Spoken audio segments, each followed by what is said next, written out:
अब हम पढ़ेंगे हिमाद्री तुंग श्रृंग कविता की व्याख्या। छोटी सी कविता थी इसलिए उसके बारे में भी थोड़ा सा लिखती हूँ। यह कविता चंद्रगुप्त जो कि 1931 में प्रकाशित हुआ था, उस नाटक के चतुर्थ अंक के छठे दृश्य से ली गई है। तक्षशिला के राजकुमार आंभिक के द्वारा विदेशी आक्रमणकारी सिकंदर को समर्थन देने के कारण जनता में असंतोष उत्पन्न हुआ। आंभिक की बहन अलका जनता को नेतृत्व देते हुए यह गीत गाती है। वह चाहती है कि तक्षशिला के लोग एकत्रित होकर विदेशी आक्रमणकारियों का मुकाबला करें।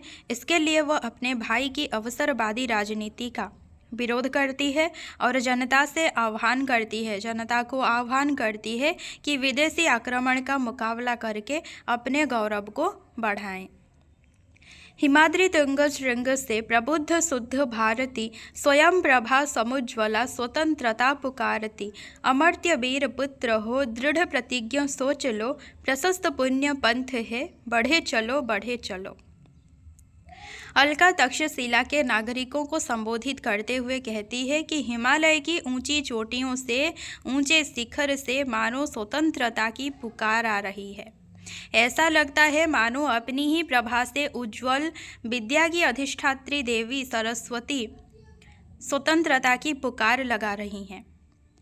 ये नहीं बोला गया है कि सरस्वती आह्वान कर रही हैं। जो स्वतंत्रता की आह्वान है, जो स्वतंत्रता की पुकार है, वो ऐसे लग रहा है कि मानो सरस्वती की वाणी है। ठीक है। अविद्या को दूर कर, अज्ञान को दूर कर विद्या की चेतना फैलाने वाली सरस्वती प्रबुद्धता और शुद्धता का प्रतीक है। उनके आह्वान को सुनो। ठीक है। उनके रूप में स्वतंत्रता की आह्वान को सुनो।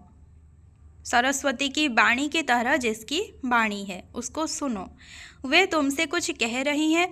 विद्या की चेतना का प्रतीक वह भारती यानी कि सरस्वती तुमसे कह रही हैं कि तुम अमर वीरों की संतान हो।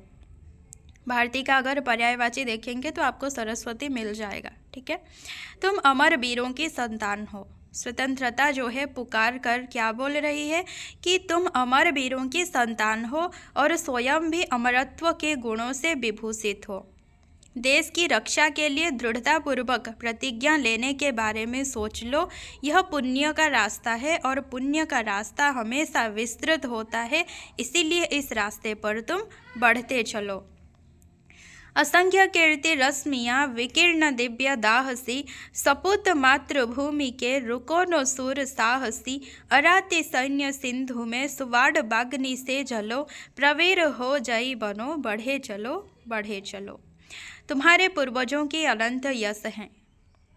उनके यश असंख्य किरणों की तरह फैले हैं। ऐसा लगता है मानो अलौकिक अग्नि चारों तरफ फैली हुई है। तुम अपनी मातृभूमि की सुयोग्य संतान हो। तुम वीर और साहसी हो, इसीलिए अपने रास्ते पर बिना रुके चलते रहो। यद्यपि शत्रुओं की सेना समुद्र की तरह विराट है, मगर तुम समुद्री आग की तरह, समुद्र में जो आग लगती है उसे कहते हैं सुवाड़ बाग्नि। ठीक है। मगर तुम समुद्री आग की तरह जल उठो और शत्रु सेना का नाश करो।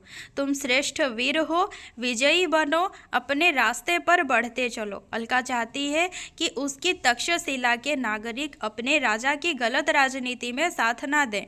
वे तक्षशिला पर लगने वाले कलंक को धो डालें। वे इतिहास में देशभक्त के रूप में दर्ज हों, भले उन्हें राजद्रोह करना पड़े। तो यहाँ पर देखिए जो आह्वान कर रही है वो है कौन? अलका। ठीक है। तो ऐसे लग रहा है कि मानो उसके रूप में सरस्वती जी आह्वान कर रही हैं। ठीक है। स्वतंत्रता आह्वान कर रही है। सरस्वती की वाणी की तरह उसकी वाणी है, अलका की वाणी है। ठीक है। और क्या बोल रही है कि जो राजनीति है तक्षशिला की, गलत राजनीति आंभिक का, उसका साथ ना दो। तुम अमर्त्य वीर हो और स्वतंत्रता के लिए लड़ते चलो।